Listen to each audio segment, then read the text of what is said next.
নমস্কার বন্ধু, আপনারা নিশ্চয়ই সকলেই অবগত হয়ে গেছেন যে আগামীকাল সর্বোচ্চ আদালতের 11 নম্বর বেঞ্চে স্পেশাল বেঞ্চ মারফত মাননীয় বিচারপতি সঞ্জয় কারোল এবং মাননীয় বিচারপতি পি.কে. মিশ্রের বেঞ্চে আমাদের বহু প্রতীক্ষিত যে ডিএ মামলার রায় সকাল 10:30টায় প্রকাশ পেতে চলেছে।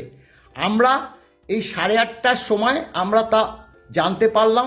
স্বাভাবিকভাবে আপনারা জানেন যে দিল্লি সুপ্রিম কোর্টে এই মুহূর্তে আমরা উপস্থিত থাকতে পারবো না এবং আমাদের যে আইনজীবী তারাও বলেছে, কারণ যে লাইভ স্ট্রিমিং হবে সেই লাইভ স্ট্রিমিংয়ের মাধ্যমেই আমরা আগামীকাল যে ডিএ মামলার রায় কি ঘোষণা হতে চলেছে তা আমরা দেখতে পাবো বা শুনতে পাবো। তাই আমরা আমাদের বহু প্রতীক্ষিত যে ডিএ মামলার রায় আগামীকালই কি হতে চলেছে তা আপনারা সকলেই জানতে পারবেন। এইটুকুই বার্তা আপনাদের কাছে বলার ছিল, তাই বলে দিলাম। নমস্কার।